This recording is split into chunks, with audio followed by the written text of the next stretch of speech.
All right, welcome to the Week 5 preview. We have the Dolphins taking on the Panthers. Week 5 in Charlotte. Dolphins are favored by 1.5, so let's get into it. So first we're going to go into the injury reports. Here we have the Panthers injury report. Chuba Hubbard's out. Tershawn Wharton, their tight end, is out with a toe.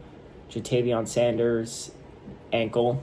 And their cornerback, Chow Smith-Wade, is out with a chest. 3 other players that are listed as questionable, including starting out linebacker DJ Wanham with a hip and defensive tackle Cam Jackson with a knee. So now moving on to the Dolphins injury report, we just have Storm Duck out with an ankle.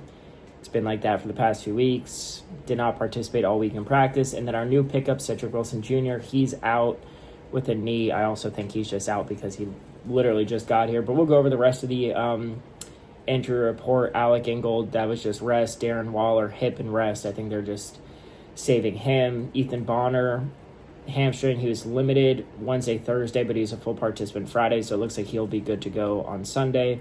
Jordan Brooks had a elbow injury, but he was a full participant. And then Jonah had a knee injury, but was a full participant all week. Also, if they just need work done on their, let's say their knee or their calf or their shoulder, their hand after practice, they have to go on the injury report, even if they just get normal work done on it. So a lot of what you see here is just, if you're sore, maybe your calf is a little sore, tight, and you have to go see a trainer, they put you on the injury report.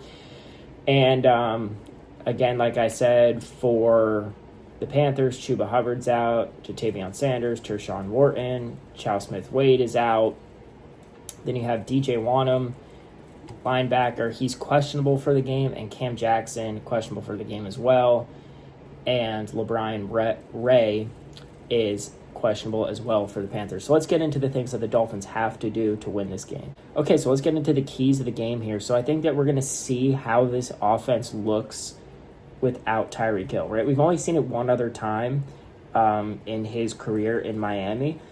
But if you look back at the film and you rewatch that game, the best play calls of the game were when Tyreek Hill was out. So I think you're going to see the ball be spread around more to Jalen Waddle and Malik Washington. I think Achane's going to be more of a receiving threat as well.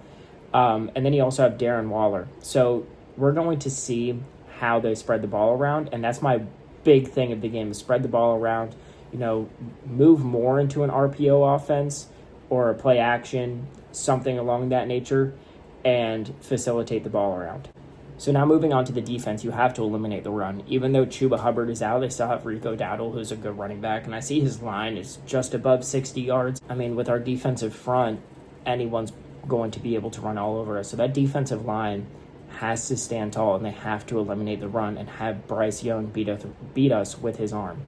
And also, we have to eliminate the deep threat. I mean, Tet, he's a great wide receiver, but our corners have been doing well, and with Minkah Fitzpatrick up top, at safety, we need to eliminate the deep threat, and we need to keep everything in front of us. You can't have a pass go for more than 20, 30 yards this game if you expect to win. I'm not saying the Panthers are the best team in the NFL, but they did shut out the Falcons, and then they got beat pretty badly, actually very badly, by the Patriots. So we don't know which Panthers team we're going to get. So I think if you eliminate that deep ball and then you stop the run and the offense doesn't turn the ball over, has an even game with running and passing, if you run the ball, opens up the passing game, you're able to feed Malik, you're able to feed Jalen, you're able to feed Darren Waller, we should win this game. Next, and the biggest thing that we did on Monday night was no turnovers on offense. I mean, Tua played well, right? He wasn't forcing the ball into bad positions. He was making the right reads. He was making the right throws.